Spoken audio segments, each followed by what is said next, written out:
All right, welcome again. Once again, thank you for being here, Maskagro, which is how are you, or how have you risen, how are you laying in my Nubian language. My name is Dima Mahmoud, and I am privileged to be here representing two amazing collectives and organizations, Edfu Foundation and A Growing Culture.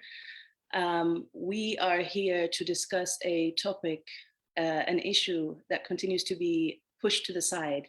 We are here to ask, until when will women be pushed out of the decision-making rooms, out of the decision-making spaces? We have with us some, again, I cannot thank them enough for being here to share some of their wisdom. We're going to trace the history of the colonial legacies of trade. We're going to connect some dots, because what happened yesterday is affecting today, and what's happening today will affect tomorrow. And we need to see how this cycle, this vicious cycle, can be stopped. This collaboration was based, in fact, on an article that was produced by one of A Growing Culture's partners, Grain, and I will yield to my sister, Bridget Mugambe, to tell you all a little bit about this article. Before we start, I will ask everyone who is not speaking to please mute your microphones as we do that, and as well, sorry, everything is popping on this side, which means this is going to be a popping conversation. I take a moment to thank our interpreters in the interpretation booth who are allowing us to break the communication barrier, the language barrier, so that we can send this message far and wide in as many languages as possible, until we can have these languages in our indigenous languages as well. Bridget, over to you. Thank you so much, Dima, and I'm really excited to be part of this gathering and part of this group of strong women, and I think a few of our brothers that have come together to, I think, have this long awaited for discussion.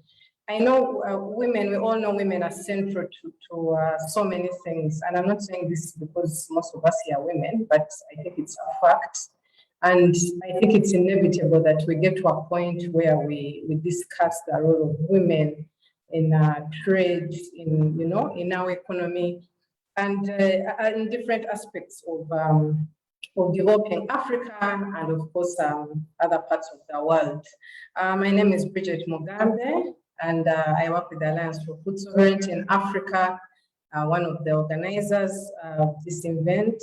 AFSA is a continental network of networks in Africa, bringing together more than 30 African networks covering 50 African countries.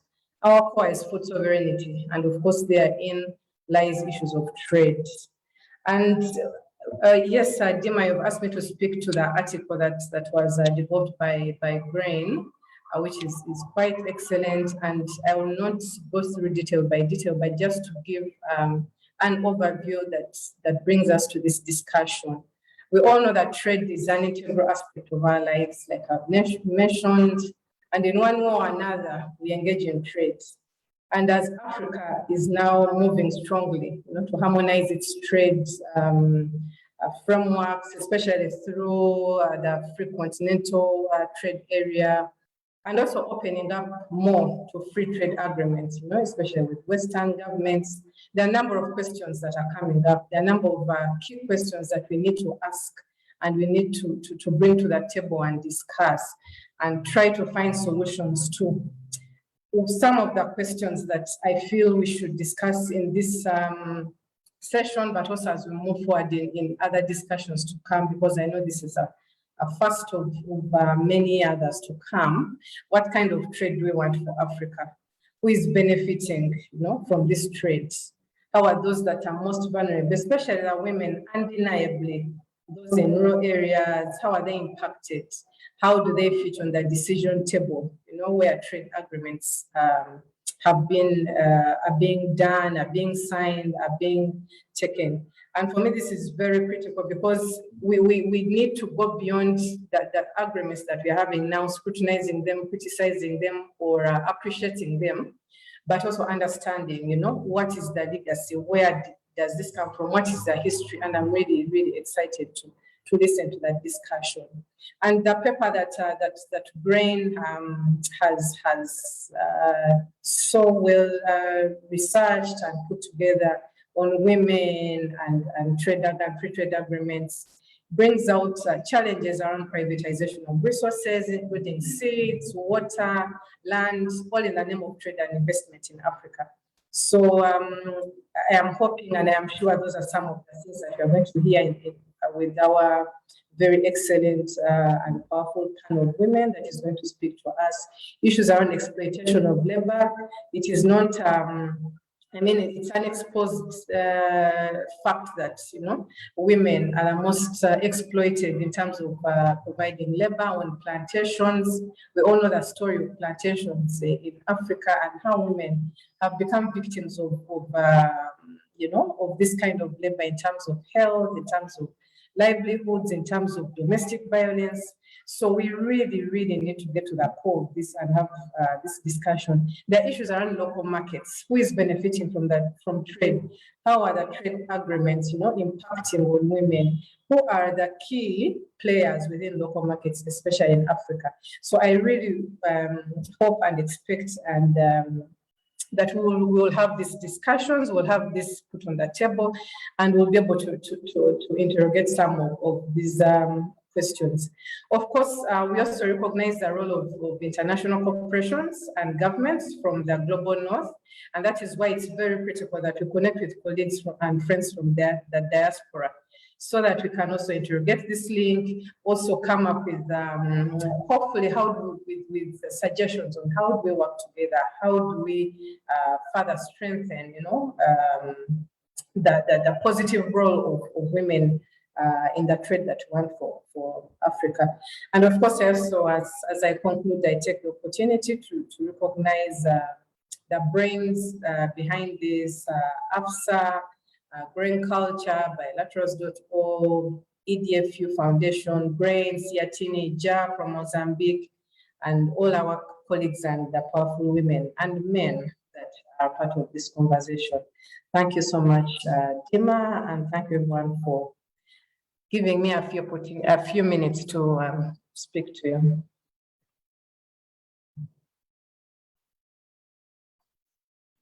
Thank you so much, Bridget, for that introduction, for that brief.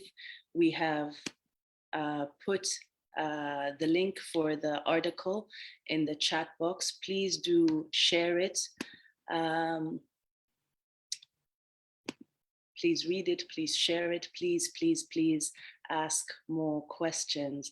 So throughout this conversation, we're really having it as a dialogue. I will take a moment to ask all our speakers to have their video on so that we are able to spotlight you into the conversation.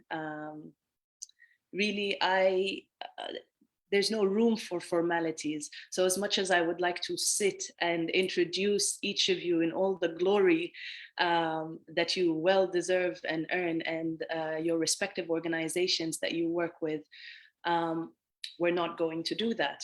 This is about getting straight to the point. And we will be putting some information about the speakers and the organizations in the chat box. Please follow. But really, how this is designed is a family conversation. So in our tradition, I will ask my elders permission to speak and permission to welcome them into this space as I add them to this room. And I thank you all for being here. let's start with history. Let's start with our history and understand or give us a foundation. We'll go with the history and then we'll trace the evolution of policies of trade in Africa, and then go into how are women responding to this here. The title of this conversation, of this series, very deliberately did not have the word women in it, because we can no longer compartmentalize our advancement, our development. It's all collective and it's all connected.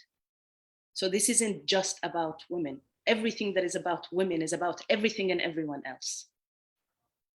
And everything that is about the advancement of Africa is by default about women. So I will ask the queens on the screen for a minute or two just to introduce yourself, if you are comfortable to introduce any particular affiliation.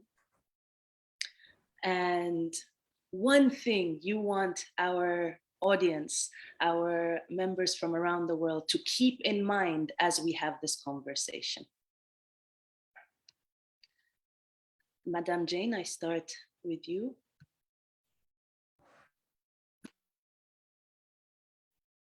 Okay, thank you so much, Dima. I'm Jane Narunga. I work for Siatini. Siatini is a mouthful, but we work on economic issues, trade, investment, agriculture, fiscal policies, to ensure that those policies work for the people. Maybe what I have to share, that what I believe in, that we can trade our way out of poverty, if that trade is fair. Thank you. Dee. Greetings, everyone.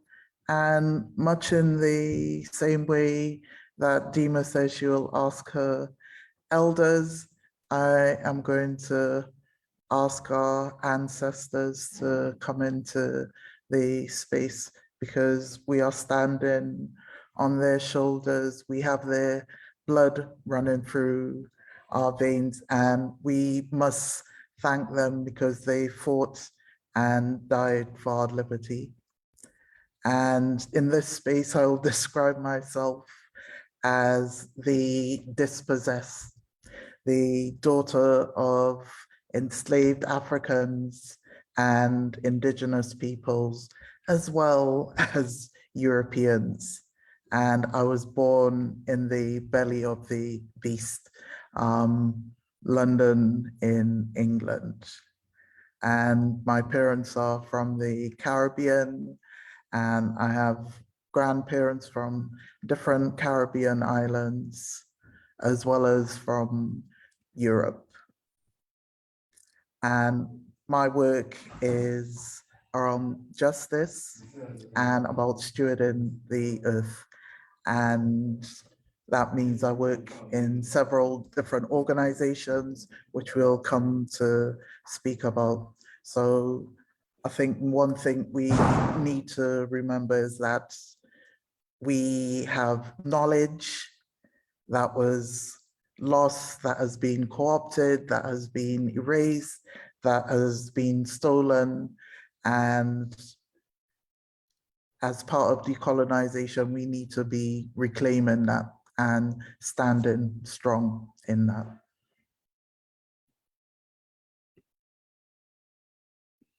Ashe, thank you. Mère Claire. Hello, everybody. Hi, I'm Claire Kenoma. I'm based in Lomé in Togo, in West Africa. My organization is member of the African Alliance of Food Sovereignty. And I work on economic, social, and cultural rights, particularly on the right to food, land rights, and also women property rights. That's it. Thank you. Thank you so much. I would like to take a moment to also presence the great and fierce Mama Elizabeth, who was meant to be, well, I can't say meant because only what is meant to happen happens.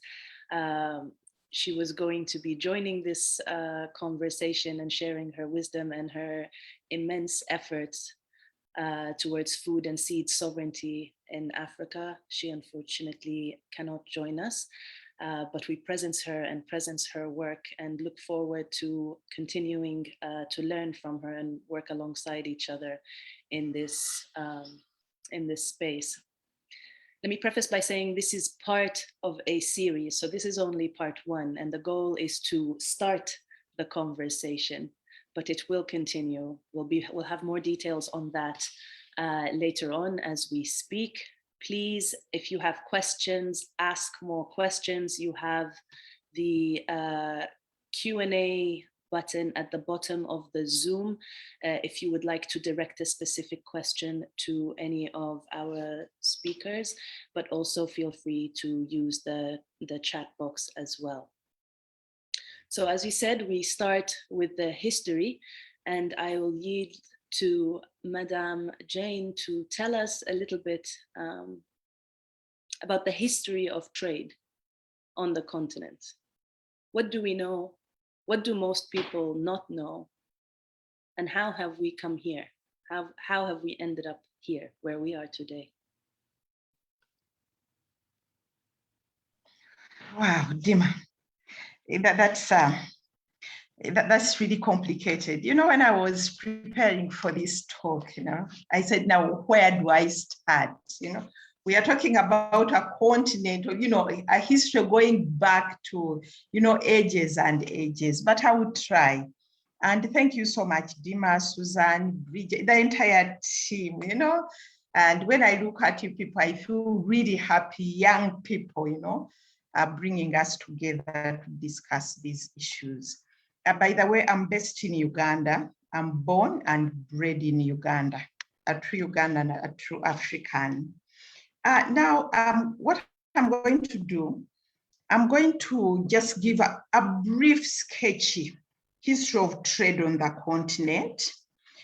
I will look at the trade policies, you know, which marginalize women and why, and maybe just give a few proposals on how we can be able to move forward.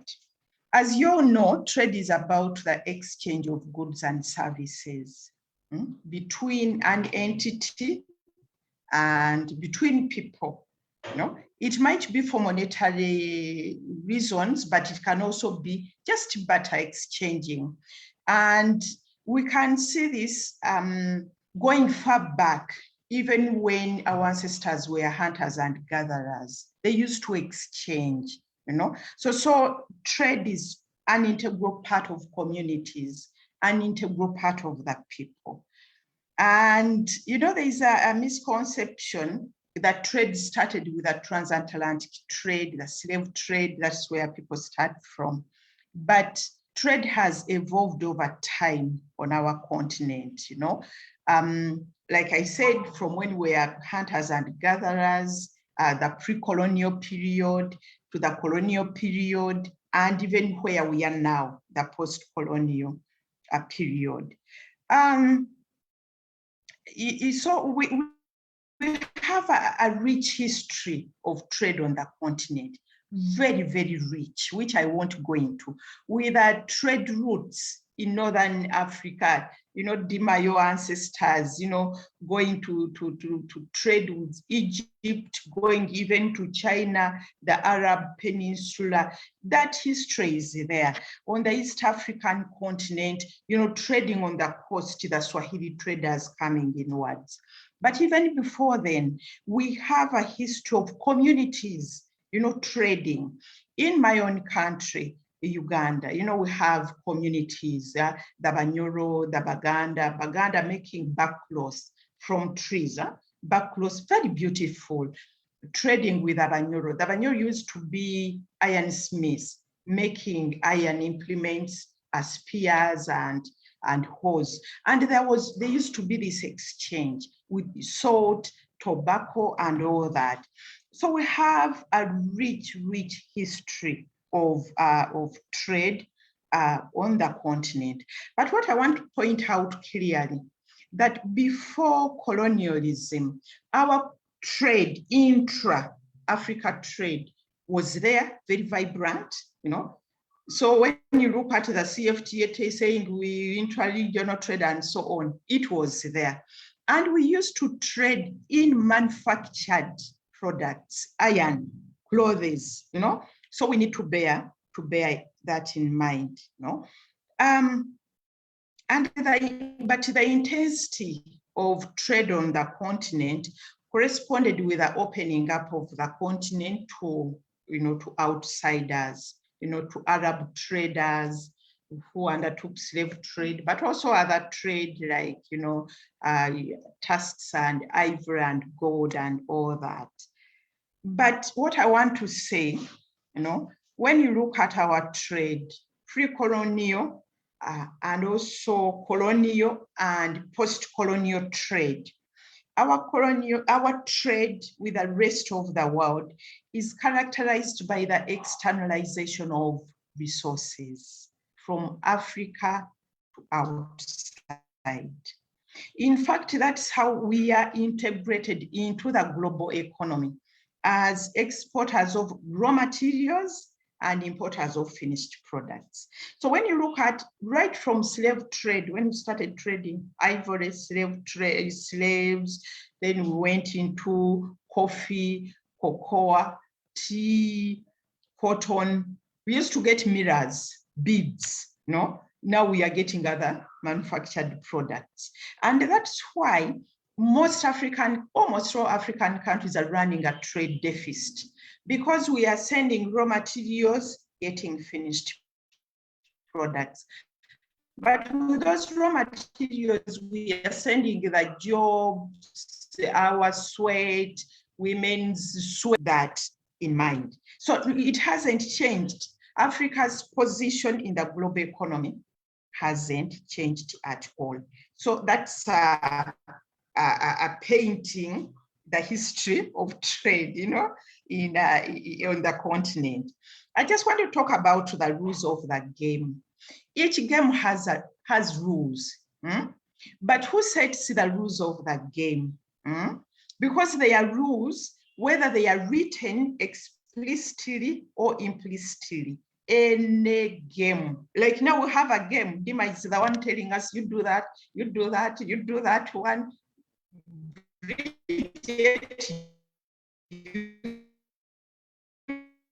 Talk.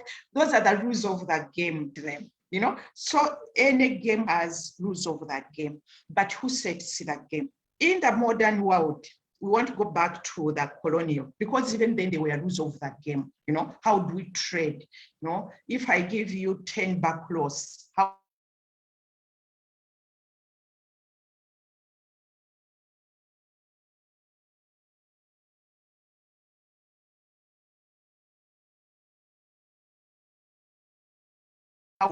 how are they set?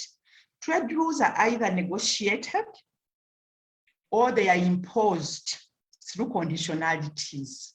No, they are imposed, maybe like Dima tells us, and you listen, I give you 10 minutes, so you say, okay.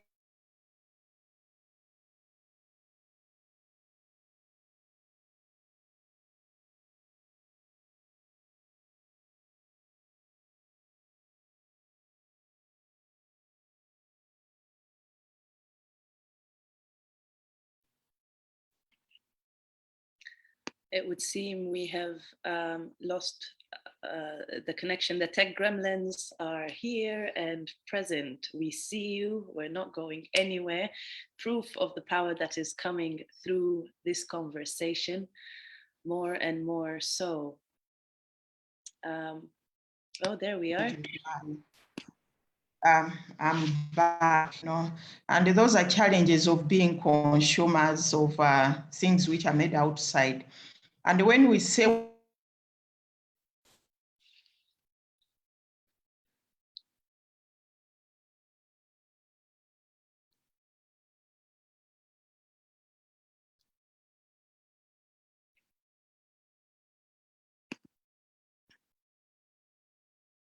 I'm sorry, Madam J, is anyone else having difficulties hearing? Yeah. Okay, maybe you are muted. Can you check if you have unmuted?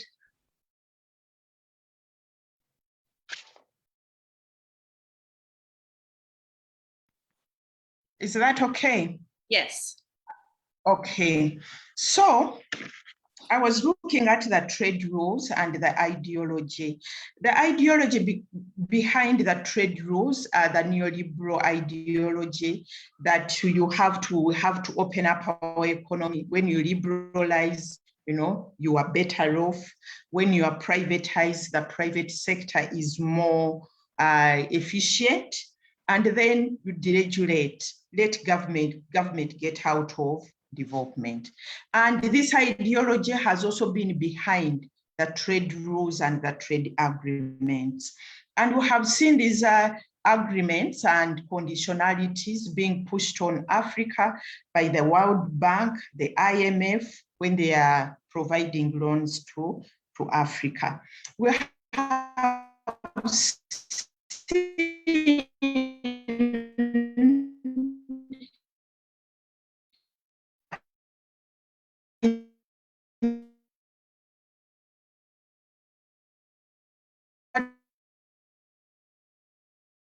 organization,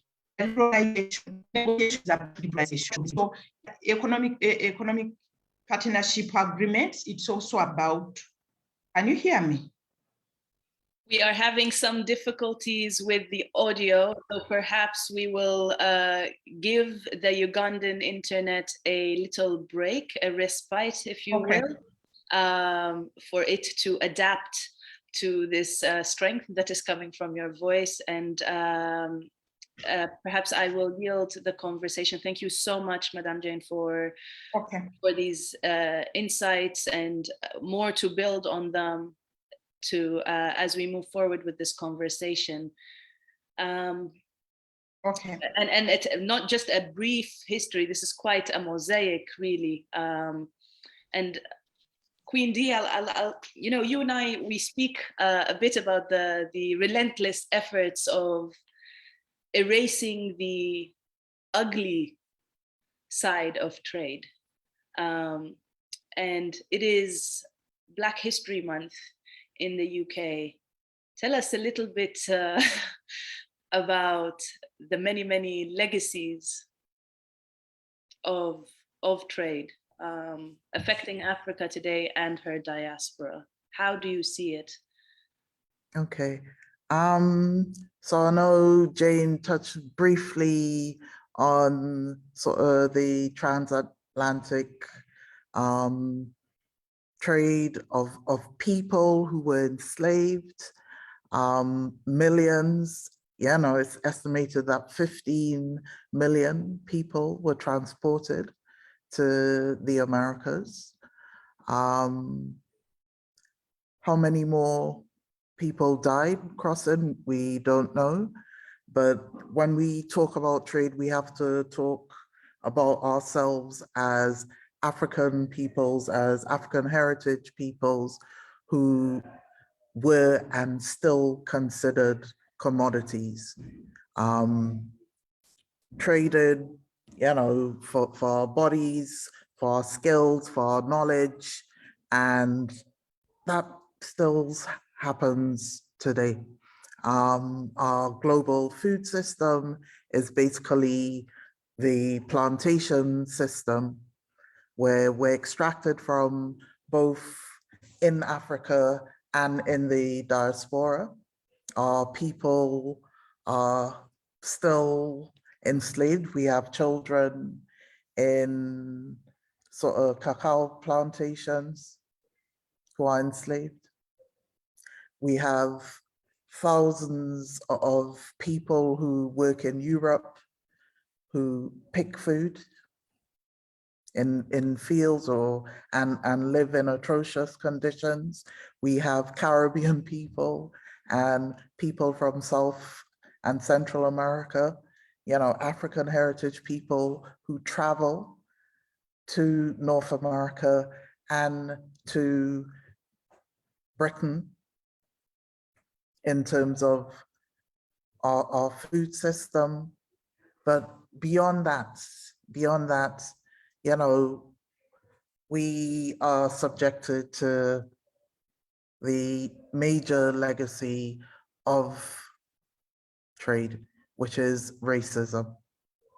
And racism, you know, was cooked up to basically support, you know, this is always difficult to talk about, you know, because this is here. You know, that violence we're subjected to and have been subjected to is here. You know, it runs through my veins. It is in my DNA. So it is always something difficult to talk about. So these systems of oppression were created to justify why we should be enslaved and why we should remain in the situations that we are, which is poor, hungry, and underdeveloped in our nations. So it means the trade systems that have evolved will continue to keep us in those positions. And we have given so much to the world, right? So much has been extracted from us. I mean, my work is in food. So our modern food cultures, our modern food systems, you know, are based on our foods, our cooking methods, our knowledge about growing things. You know, the world eats rice, right? It was us who brought rice to the Americas and taught people how to grow rice, right? You know, so many crops and species of livestock that were brought from Africa to the Americas, and as a result went to Europe. And without them, you know, we wouldn't have the economies we have. So that dispossession, that disconnection from land and culture and loss of language, you know, women have borne the heavy weight of that. Stella Dadzi wrote a book recently called A Kick in the Belly to describe some of the experiences enslaved African women had in the Caribbean. And that's how it is, right? We are constantly being kicked in the belly as racialized and gendered women. Whereas in our cultures, you know, and you know, someone asked a question, how do we know about that? What are the sources, right? You know, I am grateful for the oral tradition, right? Because without the oral tradition, I would not be here, right? Those stories and that knowledge that somehow survived and passed on despite all that, right? So we have our systems, we have our knowledge, right? There is so much that we can reclaim and stand strong in and, you know, be saying to Europe, to America, that we don't need you. We don't need you in our countries. Right? We don't need aid is a false solution. They want us in that situation. Right? It is time for us to stand up and say enough is enough. I think I'll leave it there. I don't know what more can be said. I mean, it's quite this is the drop the mic and walk away moment, as millennials will trend with. Thank you for that, and I'm very, very grateful to the point you made regarding data. Where's the proof? Where's the research? And I hope to pick that up in the open dialogue we will be having after Mercle's intervention and contribution here, sharing with us the evolution of trade policies, if at all? How have they evolved, if at all, to the better, to the worse? Who and what are they serving today? Merclaire, I yield to you. Thank you. Na. My talk will be based on the women traders in Africa, mainly West Africa. You know, in the past, the transactions were based on cash crops and raw materials. And in most of the communities, women have not the right to own lands. But those transactions of raw materials and cash crops are based on land ownership.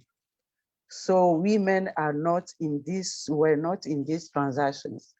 But women transactions were based on basic needs products, food crops. So women are very active in these transactions. When we take West Africa, for example, you can find women having the trades between the countries and between West Africa and Central Africa.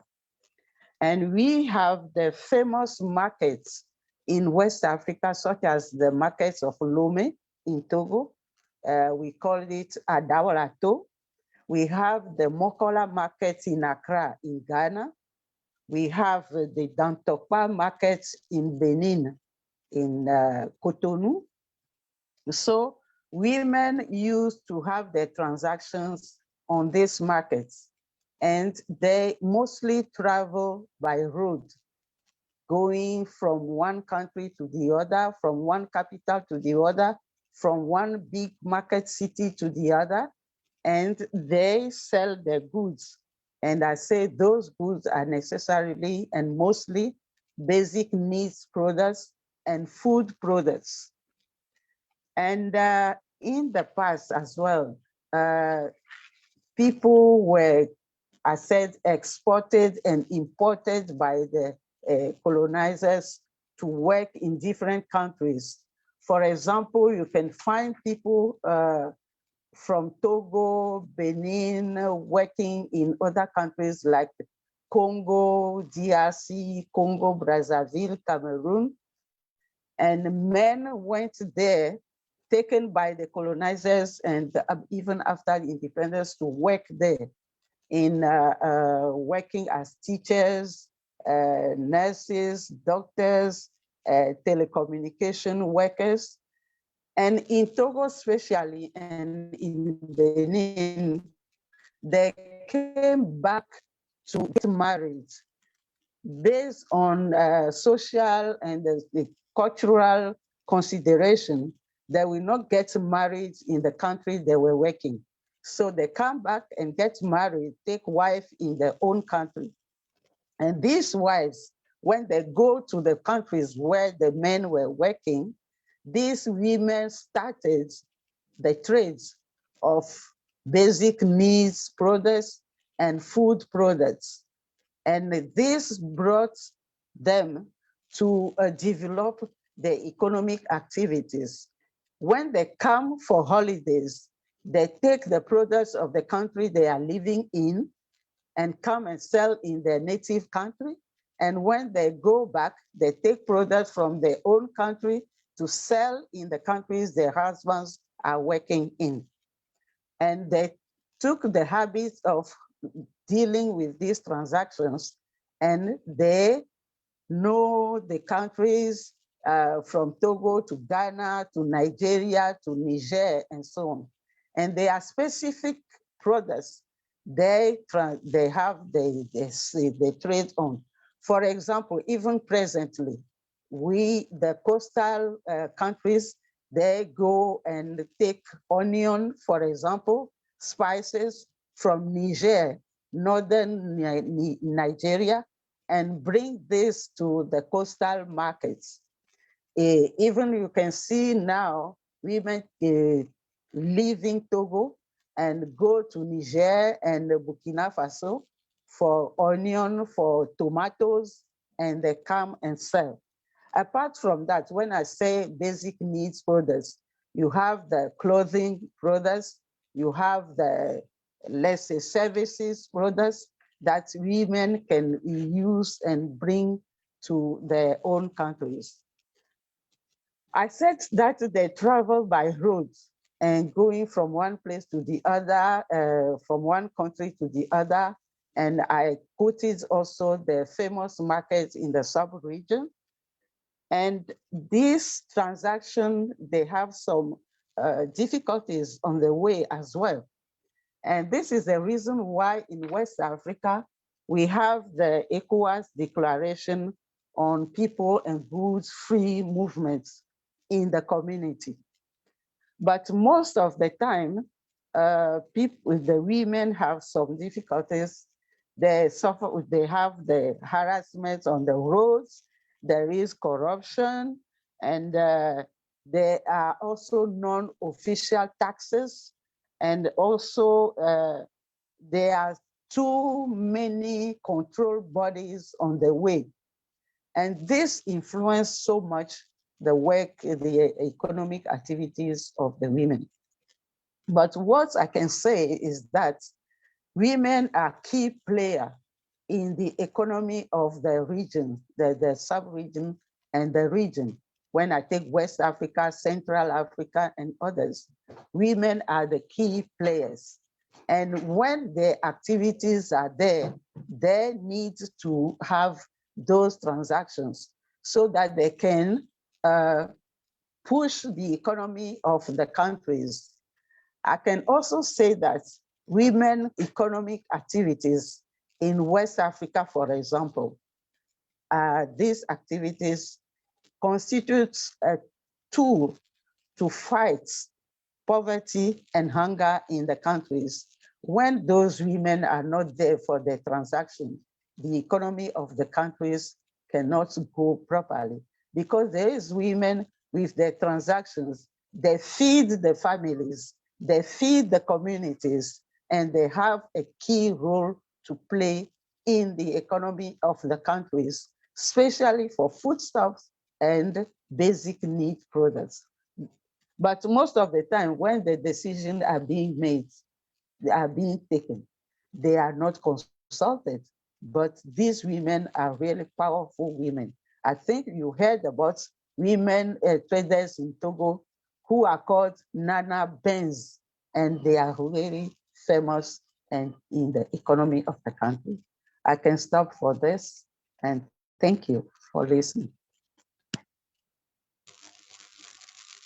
Thank you for sharing this this wisdom and the details also. It's very appreciated to hear the side, the West African side, and I'm sure this will allow us to connect more dots because there will be similarities that we're seeing in the East, in the North, in the South, and in the diaspora as well. So thank you so much for these contributions. And again, I am very appreciative because the same connection is coming through here with what Dee was talking about, our tradition. One of the first things that comes up when African women start, say, especially young African women today, start demanding to be reckoned with, demanding to be heard, demanding a seat at the table, or this table will be flipped, basically. We are labeled as brainwashed by the white man, as importing Western ideologies that are meant to corrupt our culture, our heritage, and I don't know if you're looking for something to throw, Mère Claire, but when I read this or when someone tells me these things, this is the first thing I want to pick something and I want to throw it, because not only have our brothers and some of our male elders, but also some of our aunties, our mothers who have internalized this idea that African women are not decision makers, that African women are not meant to be asking for, and your place is the kitchen, or go make food, go do something, raise the kids, but you can't ask for your resources, you can't ask for accessibility for land. This is a whole conversation that I believe AFSA also held 2-3 days ago. It's escaping me at the moment, but this stirred quite a conversation on Twitter, saying that women or feminists who speak of this are disrupting our heritage and are encouraging the breaking of African families. In a minute from each of you, I would love a response from my elders to something like that. Because I'm young, I can say I don't know my history enough, although I know enough to know that I am a descendant of warrior queens. I am a Kandaka, a fortified one, which is a Nubian warrior queen and a queen mother and a queen sister. But let's say I am young, you are my elders. What would you respond to those who tell us women have no place in trade because it is against our heritage? That is what's being weaponized against us today. If I can just answer the question, I can say that women are very powerful in the economy of our countries. When I take West Africa, women traders are strong and powerful, but the patriarchy and the colonial and the organization of our states do not want to put the women in the front place. But those women are key players in the economy of the countries. And if the economy is strong, so politics can also bring the political life of the country can be ruled properly. But most of the time, they push the women behind because of cultural considerations. But when you take the economy of our countries, the women play key role in the economy. They are strong, they are powerful. They are the ones who have the main transactions, but they are not given the right to speak in the public place. That's the point. And you young women, you have to recognize what your mothers and grandmothers have done and build on this and claim for the space in the public place. That's it. Thank you. Dee, would you care to add? Yeah, I think, you know, when we talk about tradition, a lot of times our traditions have been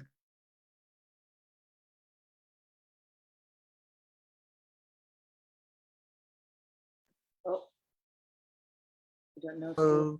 to what has evolved as well. So I know within the Yoruba tradition, which is part of my heritage, that women rule the marketplace. So we've always traded.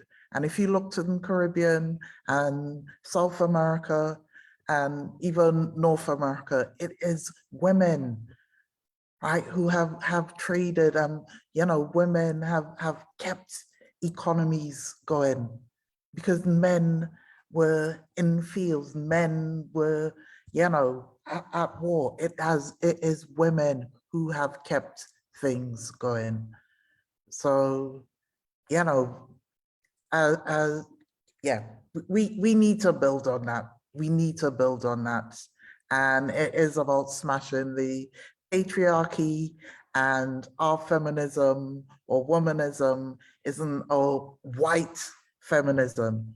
You know, ours is grounded deeply in our cultures, grounded deeply in our spiritual beliefs, but also in justice. All right, it is about relating to each other rather than trying to be equal with men. We are powerful in our own right. We don't want to be equal to men. We are powerful in our own right.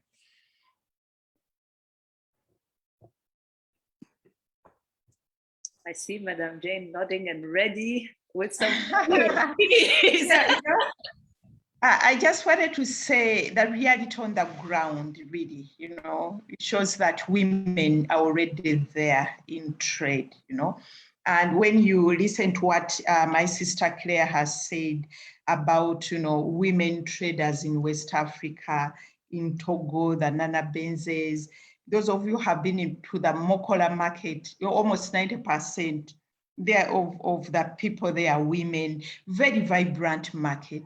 The cross-border trade for me in the East African region or the border, it's women, and they are so creative, from the roadside markets to carrying things on their heads, women, especially when you look at what has been happening during the COVID era, it's women who have kept the families going, trading this, trading that, So that's not debatable whether women are where they are in trade, their family there.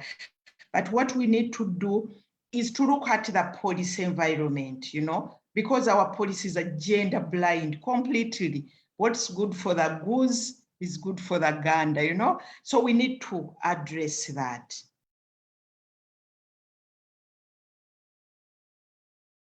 I muted. Yes, thank you so much for this. This is,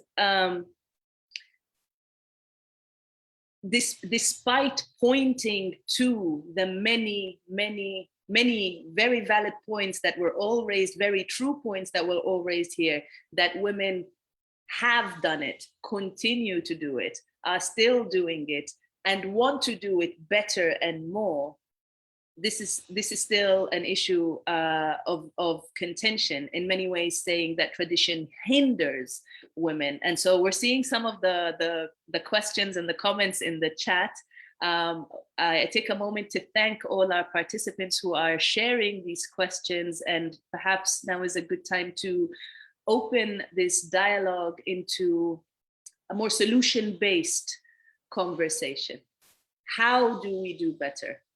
How do we shift this paradigm, shift this balance of power that is so adamantly stacked against women? Privileged as the moderator, I'm going to start with a question of my own before we go into the audience. I am not someone who is familiar with trade. And when my sister Susan came through with the article and said, how can we have this conversation? I was intimidated. And there are a lot of other young Africans, I say young just to make my mother smile, who fear entering conversations if we don't have enough knowledge. Now, so I had to read up quite a bit to be able to have this conversation in some capacity that does not make me look completely lost. And one of the things that kept coming up is that women's labor, women's work is considered informal. Can we talk a little bit about that? Why is that done? What does it actually mean? And how does that reflect in terms of policy?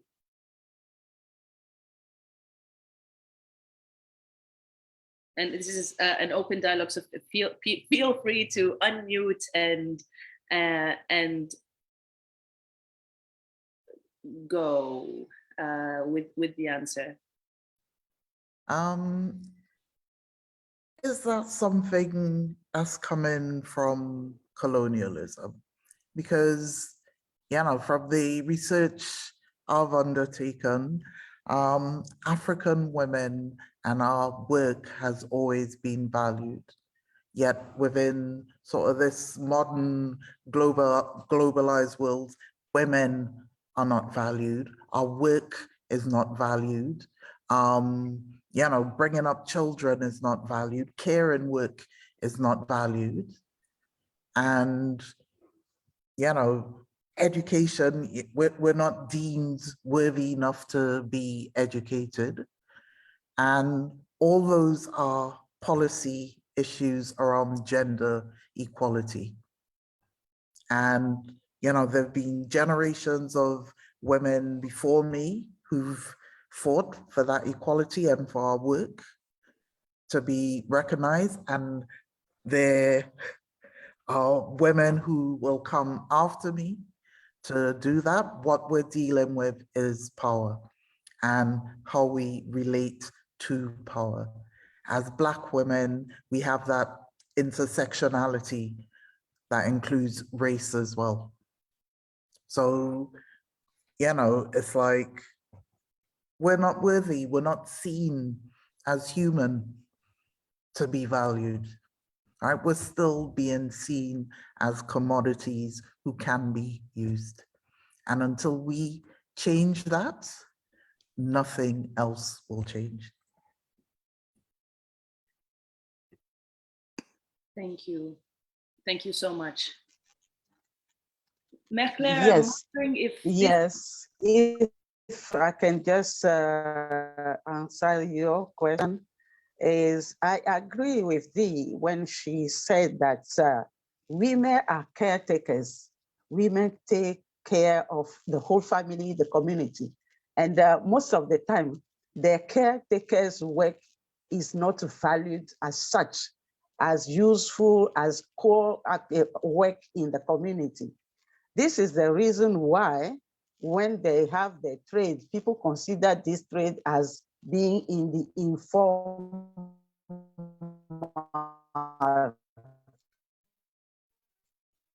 economy. Is essential for the life of the community, for the life of the family, for the life of the countries. So there is a need to value what women are doing in the communities and in the countries. Most of the time, the policies, the regulations are just designed and taken by so-called scholars and people who have a lot of degrees, and those one making the decision at the political level and also in the international levels. But it is not because women have not got school degrees and have gone to school for a long time that their activities are not important for the countries. We need to value what women are doing in the trade in our countries. And I say that women trade is essential for the life of the countries, for the families and the communities. They play a key role in the countries. So it is not a question of going to school, university, and have degrees and so on. They have to be recognized as such, as key players in the trade of the country. Because if they do not feed the people in the families, there won't be life, there won't be any country to work in.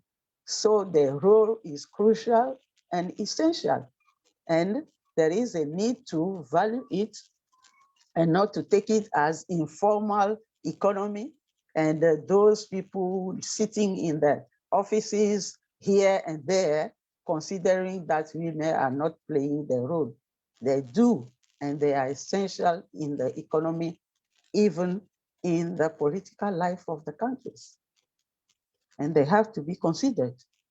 That's what I can say for the time being. Thank you. I would like to pick from what both of you have said and direct this question to Madame Jane. There is the argument that the free trade agreements is meant to promote women's roles in trade. And there's actually also a question here from Susan, and I told Susan to join the open dialogue. This is what you get for missing out, Susan. Jane spoke about gender blind policies. Where does this analysis stand within the AFCTA and other FTAs of free trade agreements, which are hyped as development?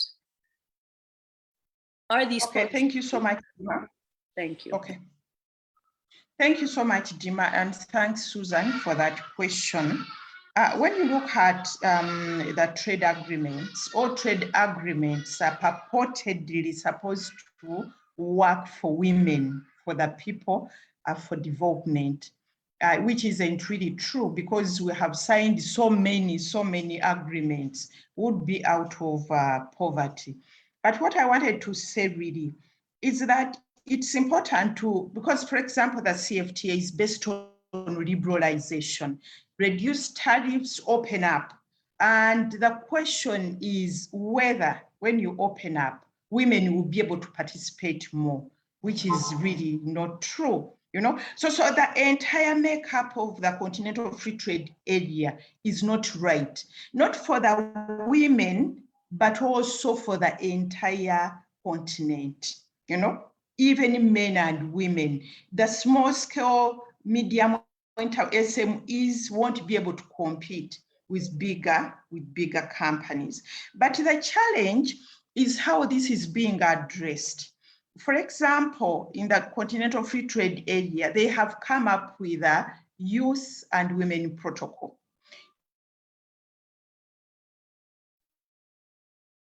In the organization, they came up with a joint declaration on women, women economic empowerment. But if the entire agreement is flawed,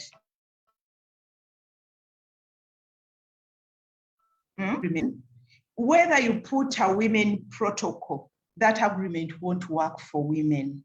So for me, what I'm calling upon women, my sisters, my daughters, that let us engage on the entire agreement. Look at the CFTA. Does it work for women?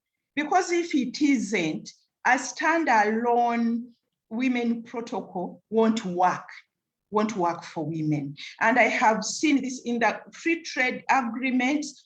If the agreement is wrong entirely, you know, they are liberalizing areas where women are, then they tell us, don't worry, you have a gender protocol there, you have a gender chapter. We'll call that pink washing agreements and policies. And I think we need to say no to this. Thank you. Thank you. Yes. I'm absorbing a lot here. Okay. We have about 25 minutes left and we could be having this dialogue ongoing. I'd like to take some of the questions from the audience. The first one is directed at Mère Claire. Have there been any small-scale loans given by your government to women's businesses? Yes, there is a government scheme to give loans to women traders.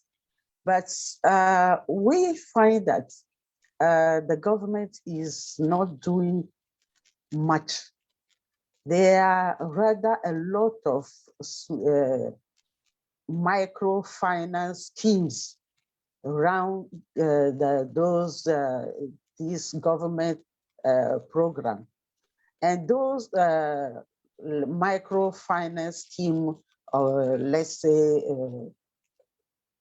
enterprises or companies, they are charging a very high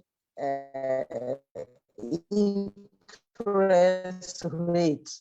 And this does not help the women as so much. There should be a better reflection on giving loans to women. Which kind of loan?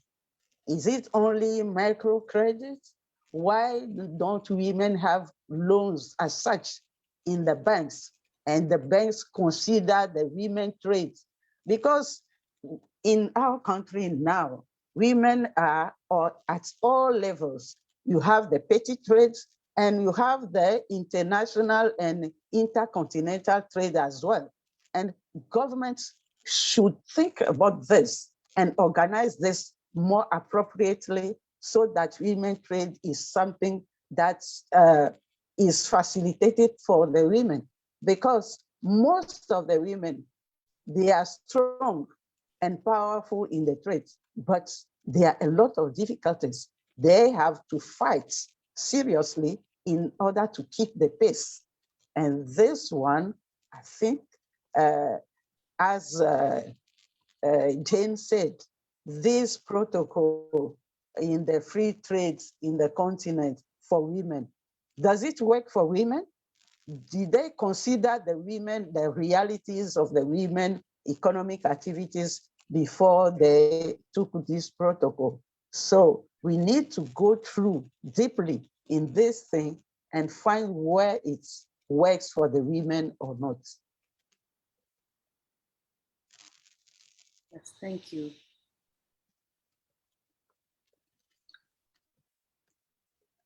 I'm going to be going through the questions, but if any of our speakers have something to add to that, please do feel free. The next question is actually to both Mère Claire and Madame Jane. Both of your regions have regionally integrated commercial units of the ECOWAS and EAC, respectively. What measures have these region blocks done to both women in contemporary businesses? Madame Jane, let's start with you. Okay, thank you so much for that question. For the ESC, I think in the East African region, regional integration has really. If I may, sorry to interrupt. There's a little bit of a cross-border, you know, the cross-border trade. Madam, could I ask you to they have, for example. Sorry to interrupt you. Could I ask you to switch the camera off, because it seems to not, the audio seems not to be coming through very clearly. Okay. Okay. All right.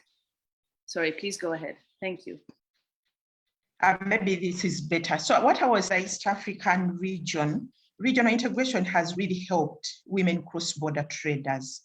A number of issues have been put on table. A number of challenges have been addressed. For example, even providing information to women, reducing taxes on cross-border trading, having a one border post on the border, so that when you want to go to Kenya, you don't need to clear your goods in Uganda and then also in Kenya. You know, so regional integration has really put information for women, and it has facilitated women cross-border traders. For me, I think it has really been good, and also women have been part and parcel of the rules of the game when it comes to putting in place rules which are good for cross-border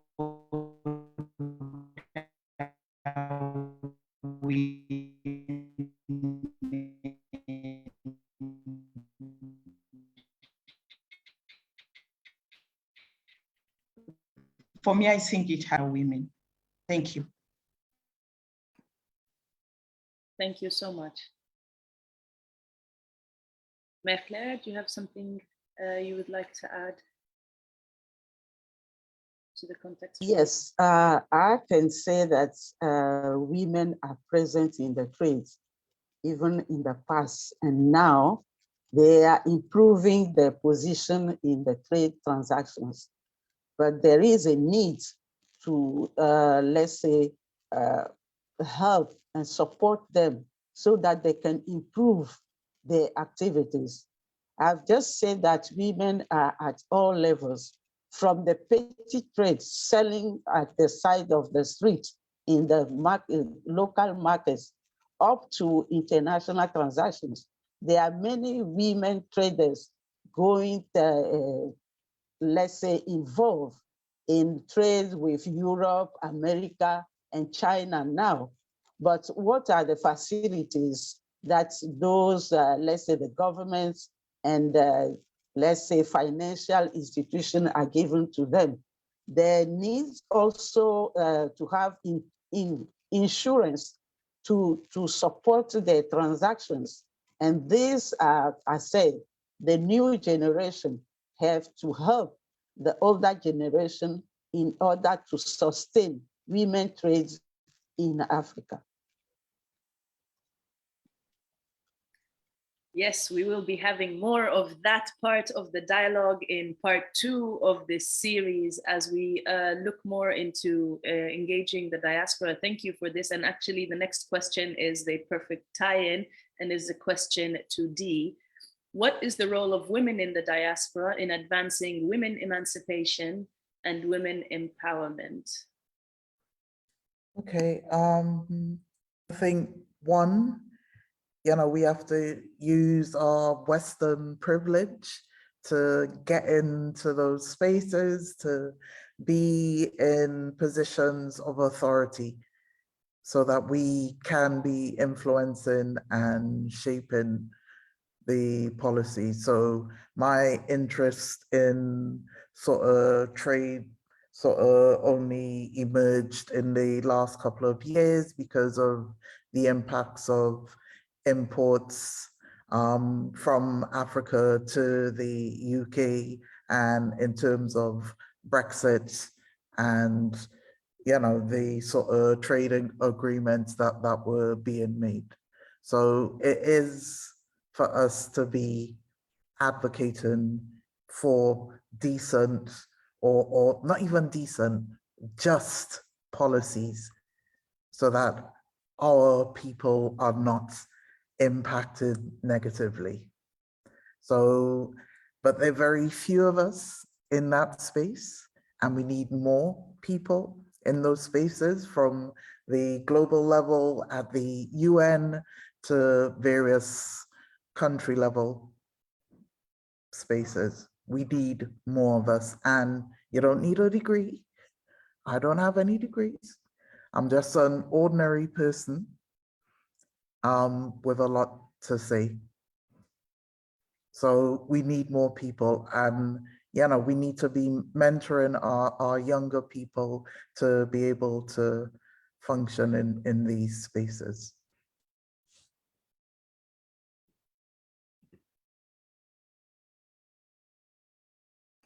Thank you so much to all of you, again, for the emphasis on the youth taking a more serious, more hands-on role in co-creating the Africa we deserve.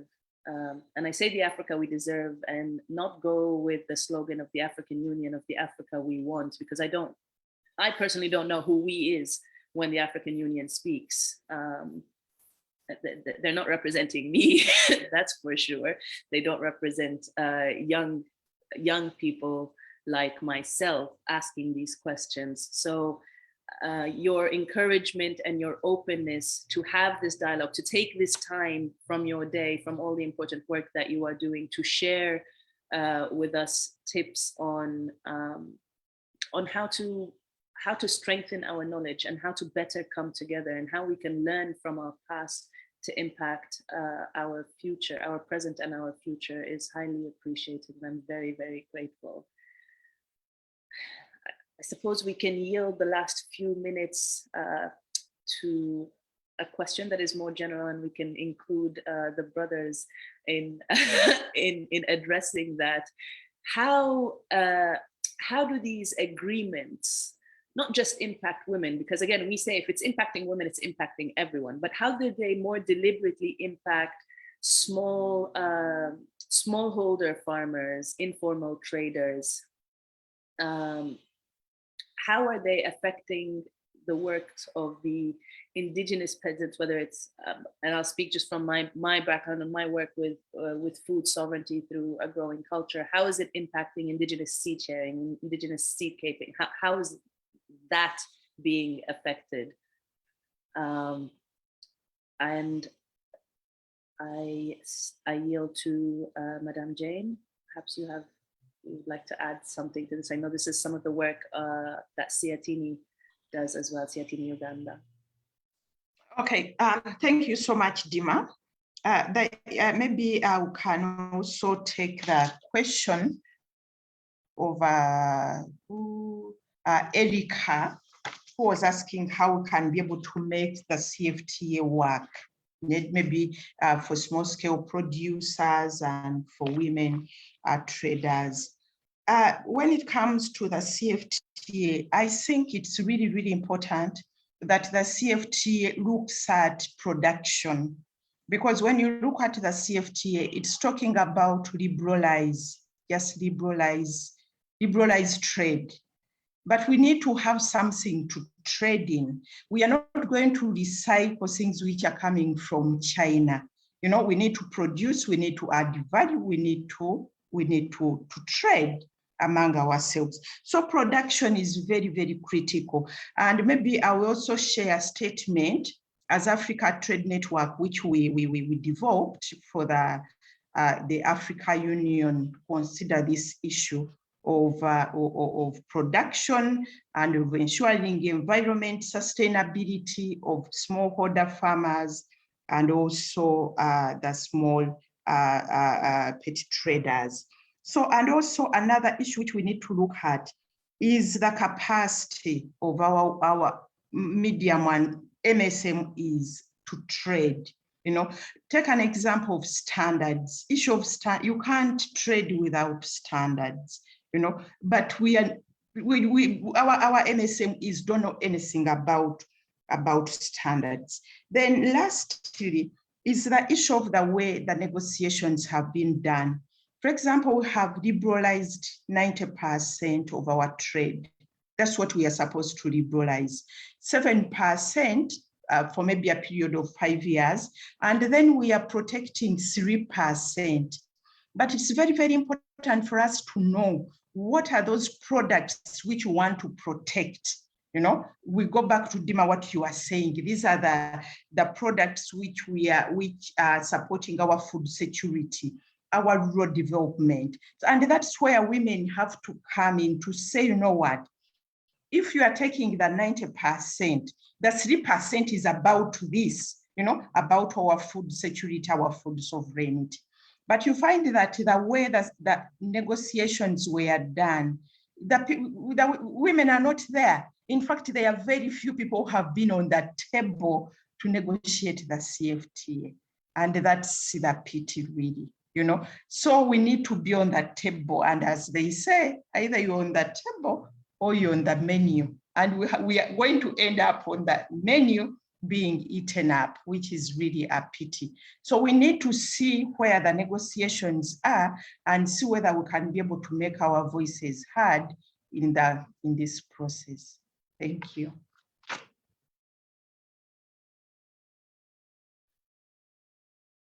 Thank you so much. I take a moment to see if Mafer or Dee have something to add. We still have some more questions, but if there's anything to add to that.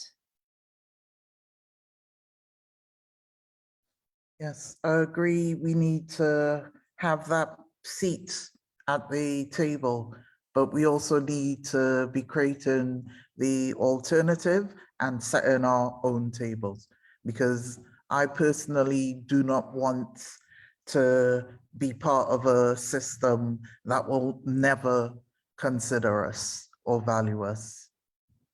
So we need to be creating the alternatives whilst being at the table, sitting with the lions, as it were, and dismantling and disrupting their power.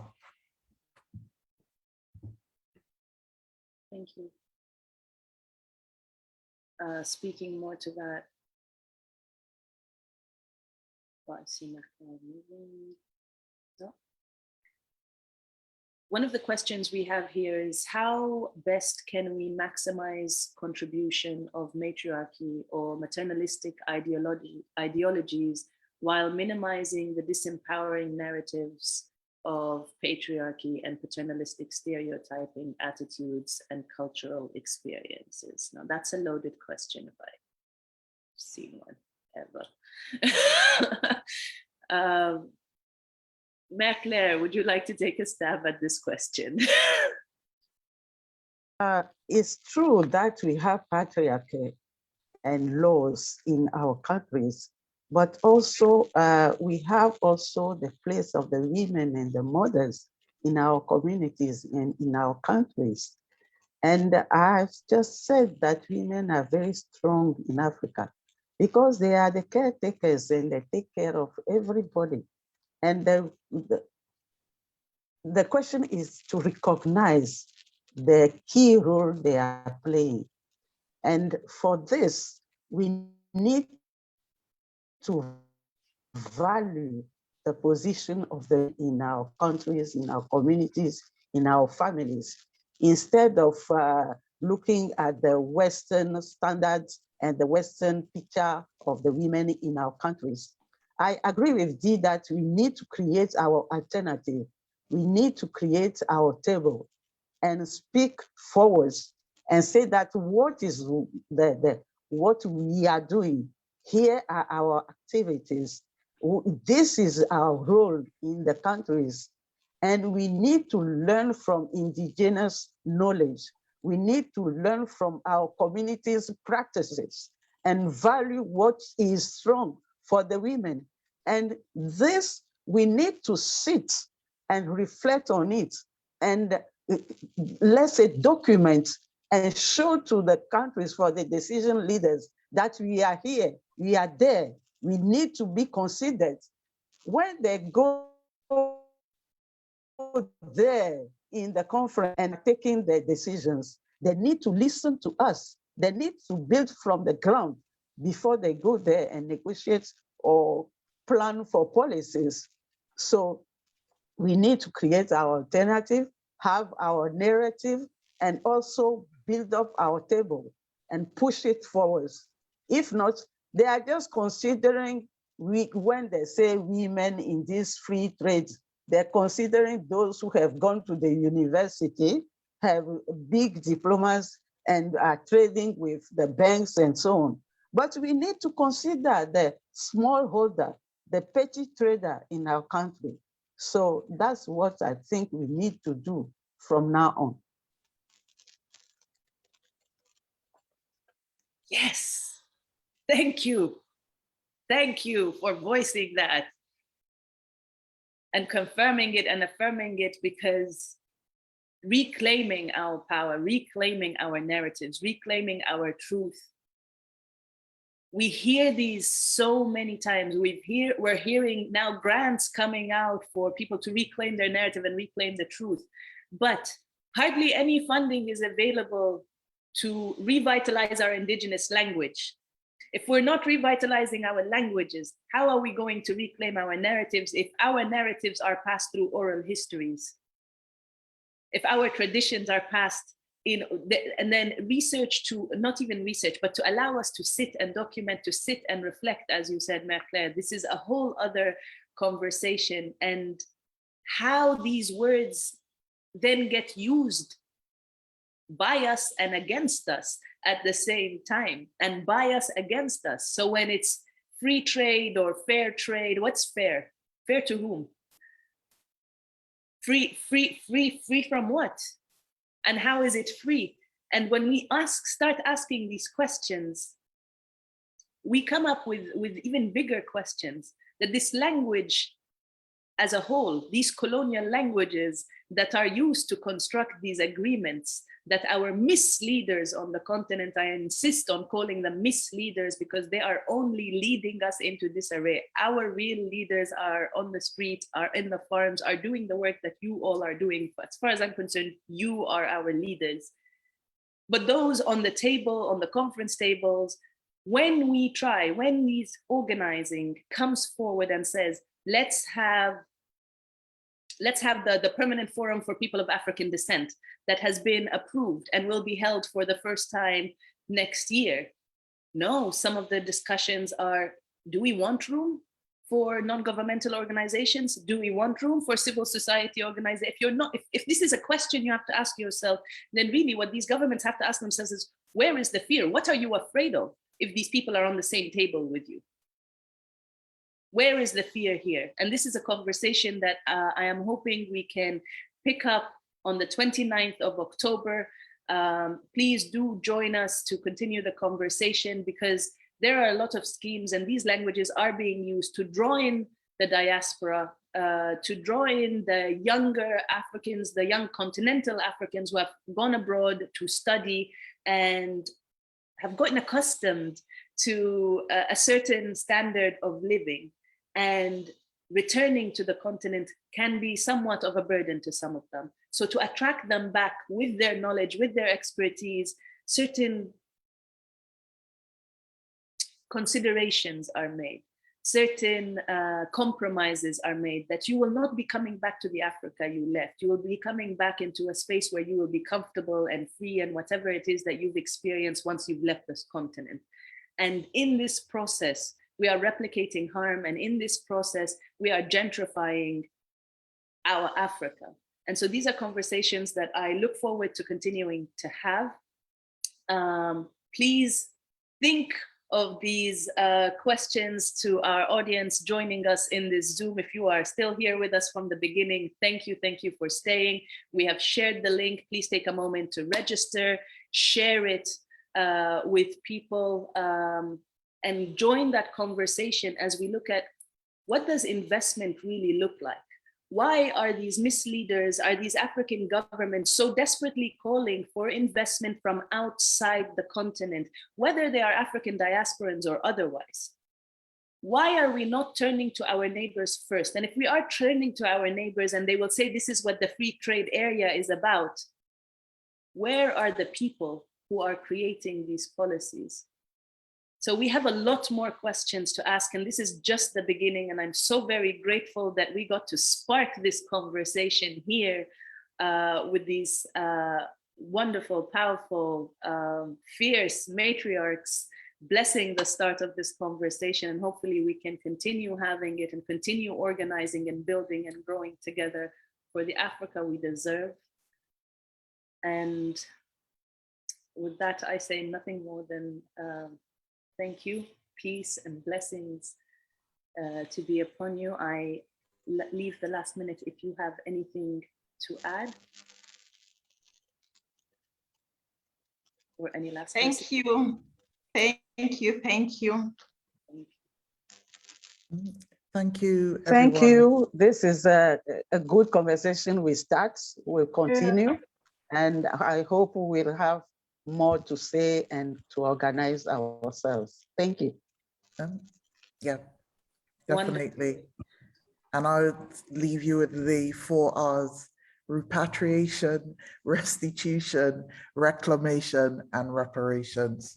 That's what we need to be talking about. More on that on the 29th of October. Mark your calendars, register and join us. I thank our partners, co-organizers, bringing the space together, and a massive thank you to our interpreters who are allowing us to carry this conversation in languages to reach our diaspora in whatever and every capacity we can. Please do share this video. And once again, thank you so, so much. And I tell you goodbye in my Nubian language, Afia Logo. Bye. Here you go.